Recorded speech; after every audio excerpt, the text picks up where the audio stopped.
और गाइस सब कैसे हो, सब मस्त हो ना। देखो, मॉडर्न हिस्ट्री हम कवर कर रहे थे और मॉडर्न हिस्ट्री में हमने कुछ चीज़ें टॉपिक्स पढ़ लिए थे। आज हम पढ़ने वाले हैं नेशनल कांग्रेस के बारे में। ठीक है, अगर मैं एक ब्रीफ डिस्क्रिप्शन दूँ अब तक हमने क्या पढ़ लिया, तो हमने मॉडर्न हिस्ट्री में एडवेंचर और यूबियम्स पढ़ लिया है, रिवोल्ट ऑफ 1857 पढ़ चुके हैं और हम चार्टर एक्ट्स पढ़ चुके हैं। अब हम पढ़ने वाले हैं थोड़ा नेशनल कांग्रेस के बारे में कि इंडियन नेशनल कांग्रेस क्या थी क्या नहीं। अगर किसी को अब तक पहली क्लास का नहीं पता है तो जाके देख सकते हैं, लिंक डिस्क्रिप्शन में है उनका। और बाकी आप शिखर बैच को भी सर्च कर सकते हैं, प्लेलिस्ट में उसको आपको मिल जाएगा। तो ये सब हम कवर कर चुके हैं अच्छे से।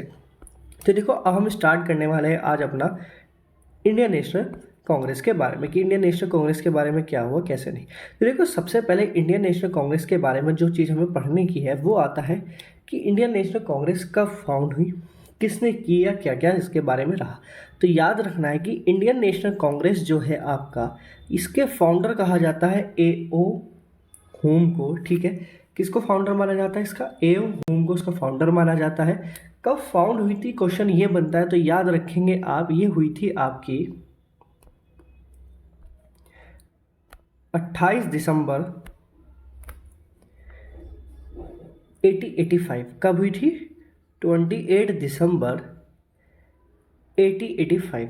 ये डायरेक्ट समझ सकते हैं कि इंडियन नेशनल कांग्रेस जो फाउंड हुई वो 1885 में हुई। ठीक है, किसने की? A.O. होम ने इसने की। A.O. होम। अब ये A.O. होम था कौन, क्या था, ये भी हम अभी कवर करने वाले हैं इसके बारे में। तो याद रखना कि A.O. होम की बात करी जाए कि A.O. होम कौन था, तो आप याद रखेंगे, सबसे पहले ये आ जाता है कई बार इसका पूरा नाम क्या था। तो आप याद रखेंगे इसका पूरा नाम था एलन ऑक्टेविन होम। ठीक, ये इसका पूरा नाम था। और ये एक रिटायर, ठीक है, ये आपका रिटायर ICS ऑफिसर था। यानी कि आज के बात करूं तो IS, ठीक है, आज के टाइम में IS यानी कि उस टाइम का एक रिटायर ICS ऑफिसर्स था।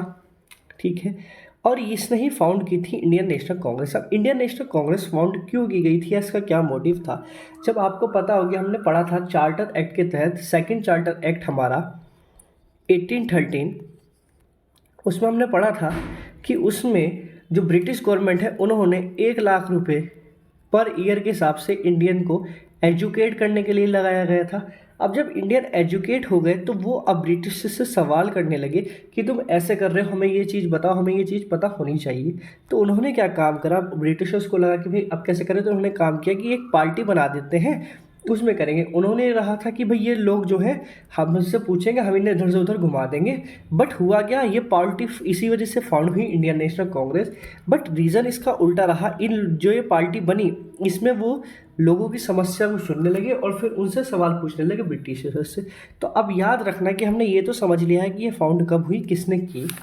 ठीक है, दोनों पॉइंट हम समझ चुके हैं। अब आता है कहाँ ये हुई थी। एक क्वेश्चन बनता है कि किस जगह हुई थी, तो याद रखेंगे गोकुल दास तेजपाल संस्कृत कॉलेज के अंदर ये हुई थी, जो था हमारा बॉम्बे में। ठीक है, ये एक पॉइंट बनता है। दूसरा एक पॉइंट ये बन जाता है कई बार क्वेश्चन में कि जब इंडियन नेशनल कांग्रेस बनी तो उसमें कितने डेलीगेट्स थे या उसमें कितने मेंबर्स थे। तो याद रखेंगे उस टाइम उसमें 72 मेंबर्स थे। कितने थे आपके? 72 मेंबर्स थे। ठीक है, अब ये कांग्रेस वर्ल्ड जो है, शुरू में इंडियन नेशनल कांग्रेस नहीं था। शुरू में जब बना था तब था ये आपका Indian national union. Congress world starting में नहीं था, कांग्रेस वर्ल्ड बाद में ऐड किया। क्वेश्चन ये बनता है कि कांग्रेस वर्ल्ड ऐड करने वाला बंदा कौन था या कौन पर्सन था। तो याद रखेंगे दादा भाई नेहरू ने। किसने? दादा भाई नेहरू ने कांग्रेस वर्ल्ड ऐड किया था। कांग्रेस वर्ल्ड का मतलब होता है ग्रुप ऑफ डेलीगेट्स पीपल, यानी कि समझदार यानी कि ज्ञानी लोगों का एक ग्रुप। ठीक है, ओल्ड नेम वही मैं जैसे बता रहा हूँ आपको। तो याद रखेंगे इसका पुराना नाम था इंडियन नेशनल यूनियन। ठीक है, इसके प्रेसिडेंट बने, इसके फर्स्ट प्रेसिडेंट की बात करें तो इसके पहले प्रेसिडेंट बने आपके WC बनर्जी। ठीक है, जब आपकी ये इंडियन नेशनल कांग्रेस बनी उस टाइम हमारा इंडिया का वायसराय कौन था, तो आप याद रखेंगे लॉर्ड डल्फिन। ठीक है, लॉर्ड डल्फिन उस टाइम आपका वायसराय था। टाइम पीरियड की बात करी जाए तो 1884 से लेके 1888 तक वो वायसराय रहा है।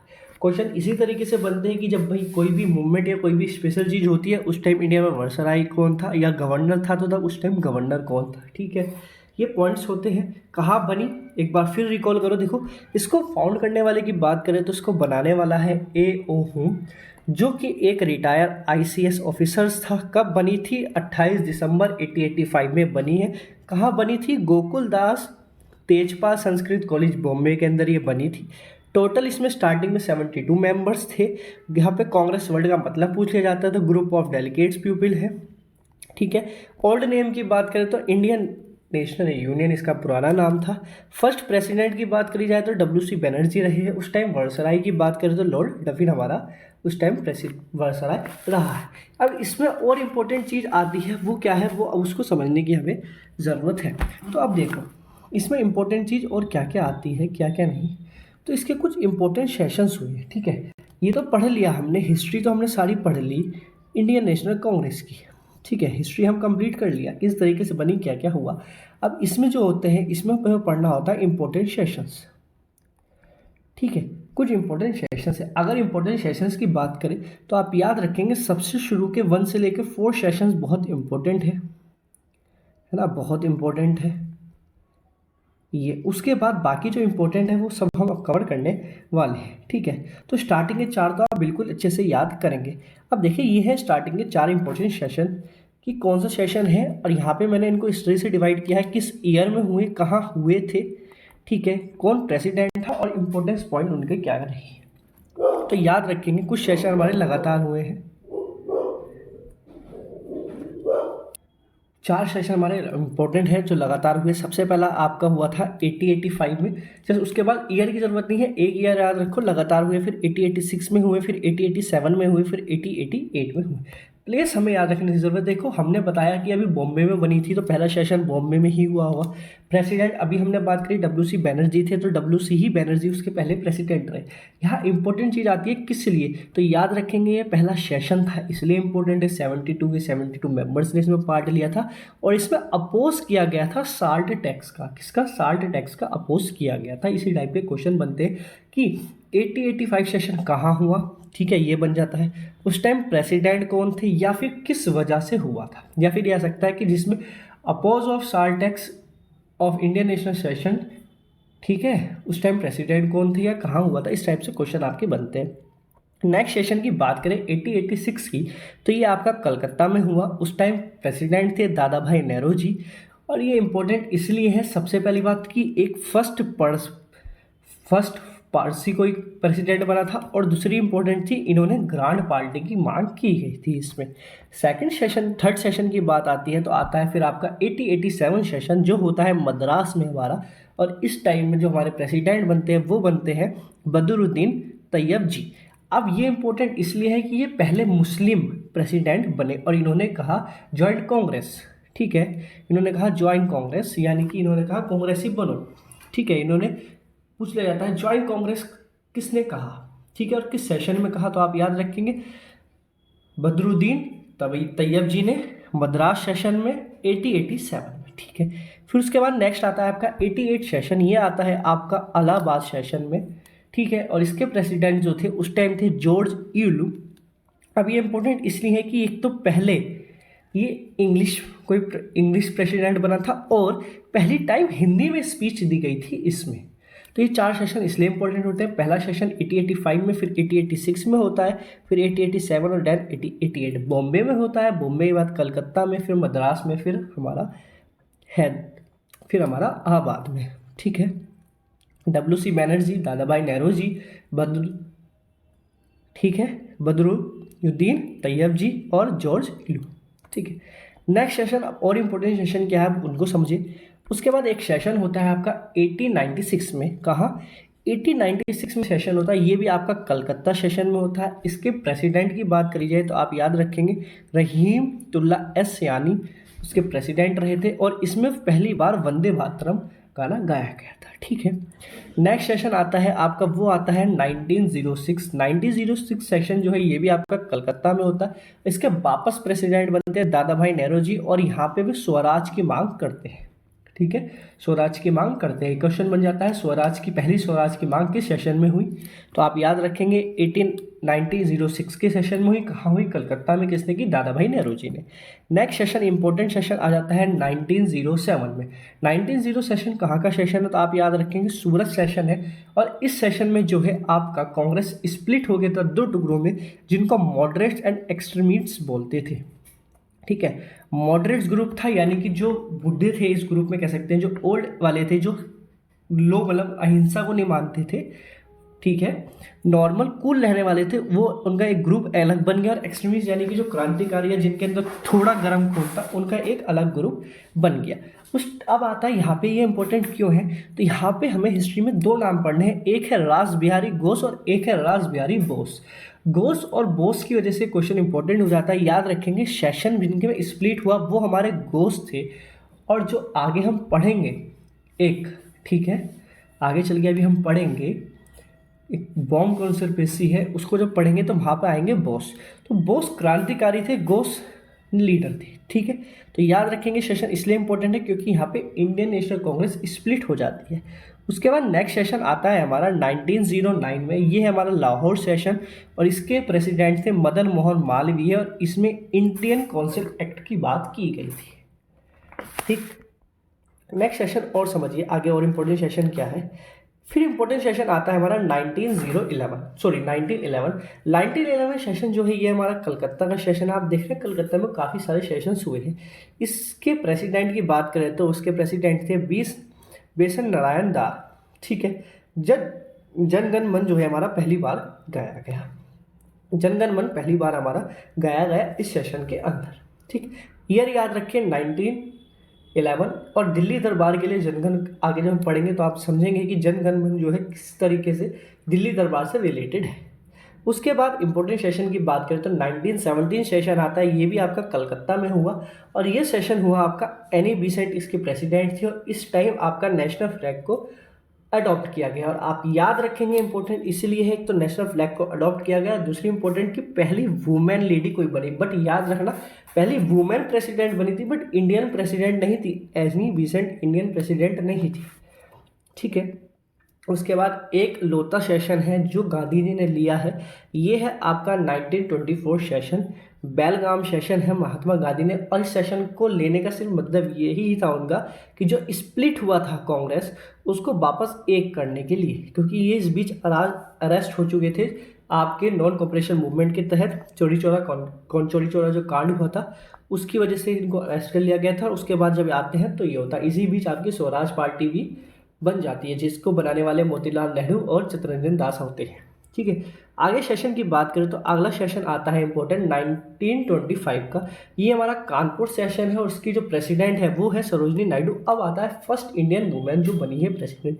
इसमें क्या होता है, इसमें फ्लैग सॉन्ग को अडॉप्ट किया गया है, यानी कि दो वुमेन लेडी है, इन्हें एक ने तो इंडियन फ्लैग को अडॉप्ट करा दिया और एक ने फ्लैग सॉन्ग को अडॉप्ट करा दिया गया। उसके बाद नेक्स्ट सेशन, इंपॉर्टेंट सेशन आता है आपका 1929 का, ये है आपका लाहौर सेशन। और इसके प्रेसिडेंट थे पंडित जवाहरलाल नेहरू, और पूर्ण स्वराज की मांग करते हैं ये यहाँ पे। ठीक है, आगे और इम्पोर्टेंट सेशन की बात करें तो फिर आता है आपका 1931 का सेशन, जिसको कराची का सेशन बोलते हैं। और इसके प्रेसिडेंट थे सरदार वल्लभ भाई पटेल, और इसमें इन्होंने फंडामेंटल राइट की मांग की थी। ठीक है, अब दो सेशन है जो आपके सुभाष चंद्र बोस से रिलेटेड है। अभी आप इसको यहाँ समझो, जब हम आगे सुभाष चंद्र बोस के बारे में पढ़ेंगे आगे चल के गांधी एरा में, तो आपको समझ में आएगा कि किस तरीके से ये सेशन इंपॉर्टेंट है। आप याद रखना, एक सेशन आता है आपका 1938 सेशन, हीरापुर सेशन आता है, ये आपका साले गाना गाता। ठीक है, हीरापुर सेशन आता है, ये आपका सुभाष चंद्र बोस इसके प्रेसिडेंट बनते हो, और ये प्लानिंग कमेटी की बात करते हैं। उसके बाद अगले साल फिर इनको बनाया जाता है, बट यहाँ पे रिजाइन कर देते हैं। किस वजह से रिजाइन करते हैं ये हम आगे अच्छे से कहानी समझेंगे कि गांधी जी और इनके बीच क्या होता है, किस तरीके से किसको हराते। तो आप याद रखेंगे 1939 का सेशन होता है, ये आपका तिरापुर सेशन यानी कि एमपी में होता है। इसके प्रेसिडेंट भी सुभाष चंद्र बोस बनते हैं, बट वे इसमें रिजाइन कर देते हैं, और उसके बाद डॉक्टर राजेंद्र प्रसाद को इसका प्रेसिडेंट बना दिया जाता है। ठीक है, ये थे इंपॉर्टेंट सेशन बहुत सारे हुए इंडियन नेशनल कांग्रेस के, बट ये कुछ इंपॉर्टेंट सेशन थे जो आपको जरूर याद होने चाहिए टिप पे। 4 शुरू की तो बहुत इजी है, 4 सेशन ये है, 4 आपके ये है गाइज, और 1 2 3 4, ठीक है, 5 सेशन ये है, यानी कि 4 आपके ऊपर 8 ऊपर हो गए, 5 आपके ये हो गए।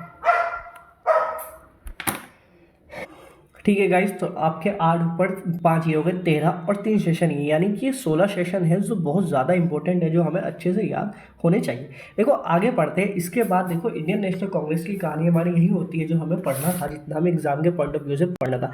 अब आगे जो पॉइंट आता है, फिर आता है important point, partition of Bengal, यानी कि बंगाल उस टाइम का सबसे बड़ा प्रांत था आपका, कह सकते हैं सबसे बड़ी स्टेट थी। अगर इसको कैप्चर कर लिया जाए तो आधे से ज़्यादा जो भी क्रांतिकारी एक्टिविटीज़ है या कुछ भी है वो सब कवर हो सकती थी।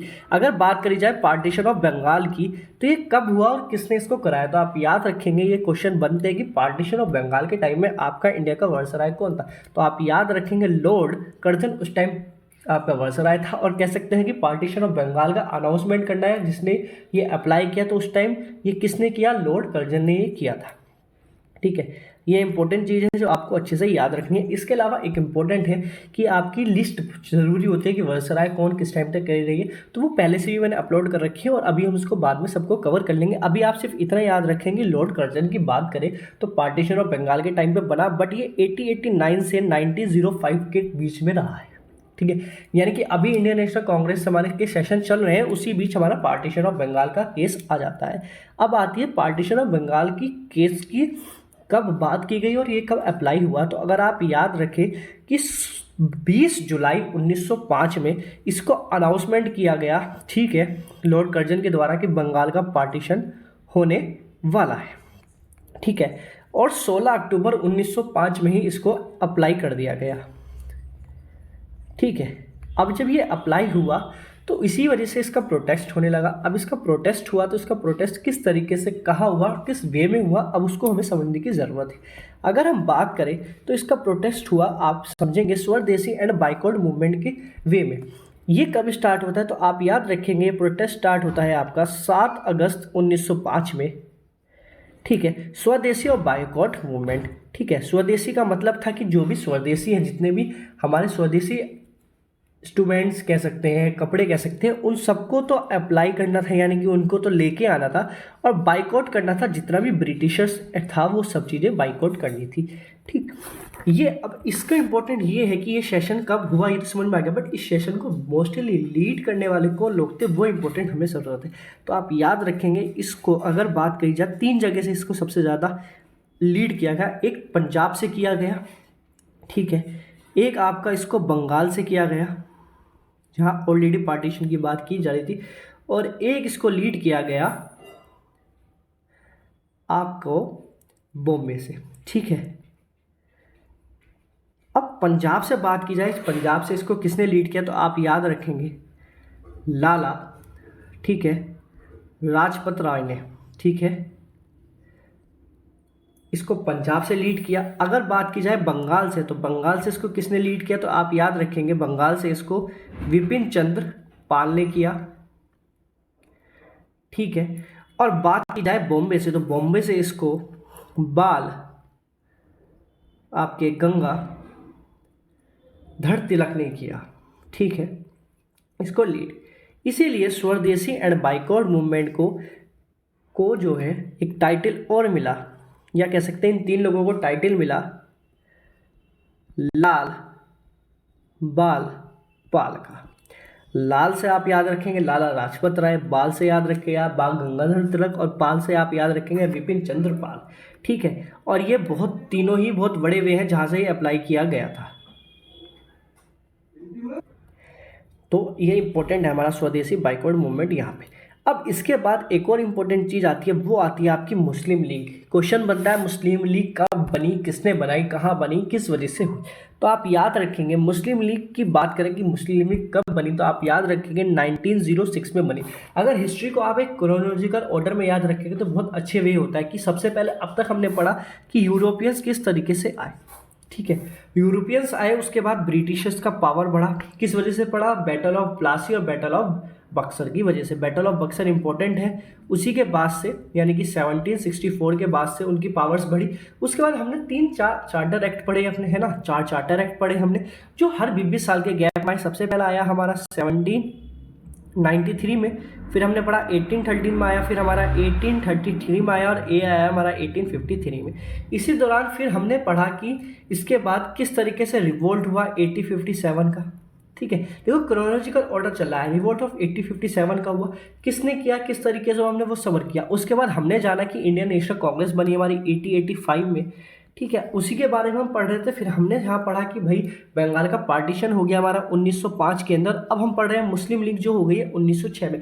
यानी कि क्रोनोलॉजिकल ऑर्डर है, अगर आप इसको ईयर वाइज याद रखेंगे तो क्वेश्चन कई बार बनता है कि किसी भी स्टेटमेंट वो अलग अलग वो दे देता है। मान लीजिए मुस्लिम लीग दे देगा, अगस्त ऑफर दे देगा, आपसे स्वदेशी बाइक एंड बाइकआउट मूवमेंट दे देगा, पूछ लिया जाएगा। इन सबको इनके क्रोनोलॉजिकल ऑर्डर में अरेंज करें, यानी कि जो पहले घटा है वो आपको इस तरीके से ईयर याद होंगे तो आपके लिए वो इजी होता है क्वेश्चन करना। ठीक है, चलो अब आते हैं हम बैक इस पॉइंट पे कि मुस्लिम लीग कब बना। तो मुस्लिम लीग 1906 में आपका स्टार्ट हुआ।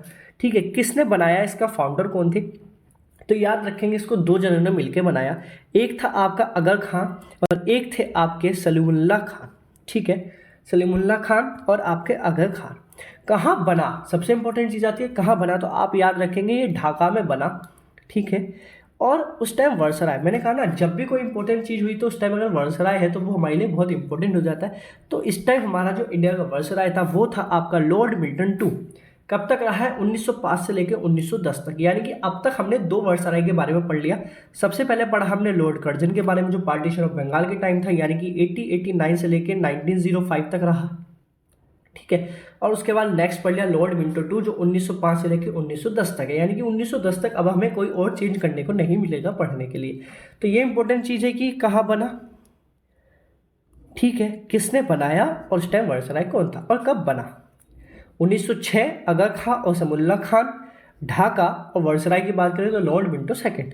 ठीक है, अब इसके अलावा आगे पॉइंट आता है कि 1907 में एक और क्या हुआ। तो अभी हमने एक सेशन पढ़ा था ऊपर आपका, जो था आपका सूरत का सेशन। प्रेसिडेंट मैंने बताए थे आपको, कौन बताए थे, रास बिहारी घोष। आप याद रखेंगे घोष।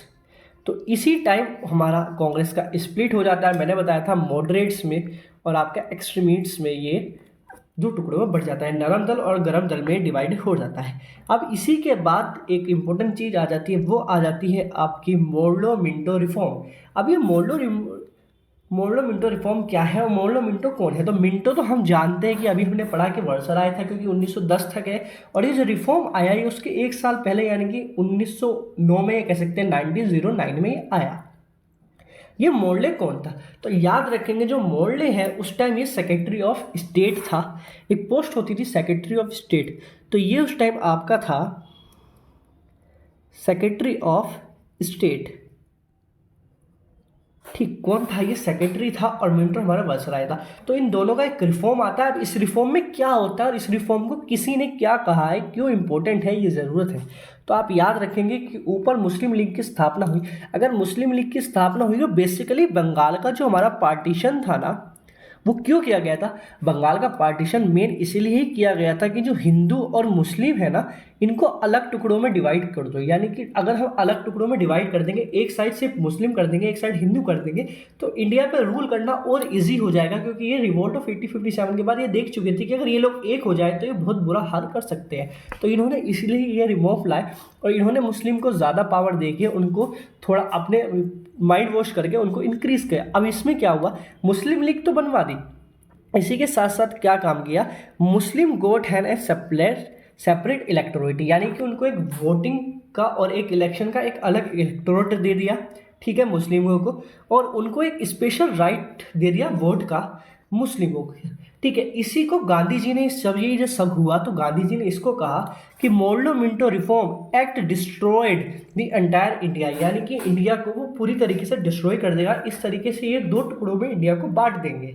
ठीक, और ये बात बिल्कुल सही थी कि भाई दो टुकड़ों में बांट देंगे, ये मुस्लिम हिंदू को अलग अलग करके इंडिया के दो टुकड़े ये कर देंगे, और वही ये चाहते थे, तभी ये रूल कर सकते थे। तो मोर्लो मिंटो रिफॉर्म क्यों इंपॉर्टेंट है आप याद रखेंगे, इसमें एक तो मुस्लिमों को सेपरेट इलेक्टोरेट मिला और एक स्पेशल राइट मिला, और इसको गांधी जी ने क्या कहा, डिस्ट्रॉय द एंटायर इंडिया। ठीक है, अब आगे इंपॉर्टेंट आ जाती है दिल्ली दरबार।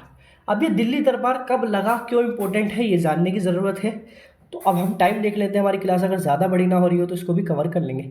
चलो दिल्ली दरबार कवर कर लेते हैं, उसके बाद जो बाकी चीज़ें वो हम करेंगे नेक्स्ट क्लास में।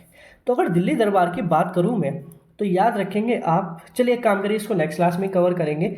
अब हम नेक्स्ट क्लास में क्या कवर करेंगे, दिल्ली दरबार, ठीक है। और दिल्ली दरबार के बाद आपकी है हेनरी बॉम्ब कॉन्स्पिरेसी जो मैंने आपको बताई है, उसके बाद हम पढ़ेंगे आपकी सडन कमेटी, फिर हम पढ़ेंगे जलियांवाला बाग कांड, और उसके बाद जलियांवाला बाग कांड के बाद हम पढ़ेंगे आपका एक वेस्टकोट केमिस्टफोर्ड का, और इसी के साथ आपकी यहाँ हो जाएगी मॉडर्न इंडिया का मोस्ट पार्ट कंप्लीट हो जाएगा। इसके बाद हम स्टार्ट करेंगे आपका गांधी एरा, या कह सकते हैं गांधी एरा पढ़ेंगे, और इसके बाद हम पढ़ेंगे आपका movement of freedom of India, independence of India के बारे में का हम ये सब कवर करेंगे। तो अब हमारी एक क्लास और लगेगी इसमें जो हम ये कवर करेंगे, और उसके बाद आपकी गांधी एरा, अगर आपको किसी को जल्दी कवर करना है तो ऑलरेडी मैंने वीडियोस बना रखी है, आप उसको देख सकते हैं, और हाथों हाथ पढ़ना है अच्छे वे में दोबारा से, तो हम उसको कवर करने वाले हैं। क्योंकि अभी हम मॉडर्न इंडिया कंप्लीट करके मेंडल ऑफ इंडिया करने के बाद हम फिर जाएंगे अपनी एशियंट हिस्ट्री पे, ठीक है। इसी तरीके से हिस्ट्री आपकी बहुत जल्दी कवर हो जाएगी। अगर हम इसी की बात करें तो अभी ये मान के चलिए इस वाले ही पार्ट के आपकी एक क्लास और जाएगी, ठीक है। और गांधी आर एरा अच्छे से समझना है तो मिनिमम कम से कम 4 क्लास मान के चलिए आप, तो 5 क्लास आपकी ये हो जाएगी। और मैं बात करूँ मेंडल ऑफ इंडिया की, तो मेंडल ऑफ इंडिया में आपकी है दिल्ली सल्तनत, ठीक है, और मुगल एम्पायर, और उसके पहले कुछ एम्पायर हैं, तो लगभग ज़्यादा भी नहीं, तो इसमें हमारी 10 क्लास इसमें, तो 10 और 5 यानी कि 15 क्लास हमारी यहाँ कंप्लीट हो जाएगी। हिस्ट्री का हम सबसे ज़्यादा पार्ट कवर कर चुके होंगे। उसके बाद एशियन हिस्ट्री की बात करें तो उसको हम जल्दी कवर करने की कोशिश करेंगे, क्योंकि अभी हमारे पास टाइम है अपने एफकेट एग्ज़ाम के लिए, सीडीएस एग्ज़ाम के लिए, ठीक है। और एसएससी की भी बात करूँ तो एसएससी के लिए भी अभी एग्ज़ाम है। एसएससी से पहले भी मैं आपकी मॉडर्न इंडिया और मेंडल ऑफ इंडिया कवर कराने की पूरी कोशिश करूँगा। बाकी अगर किसी को कवर करनी है तो पूरी प्लेलिस्ट लगी हुई है, आप उसको जाके जल्दी कवर कर सकते हैं जिसको जल्दी कवर करना है। तो चलिए फिर मिलेंगे नेक्स्ट क्लास में, तब तक के लिए बाय बाय। सेशन अच्छा लगा हो तो लाइक सब्सक्राइब करना मत भूलना गाइस। अब याद रखना नेक्स्ट क्लास में हमें पढ़ना है दिल्ली दरबार। चलो फिर मिलेंगे, बाय, जय हिंद।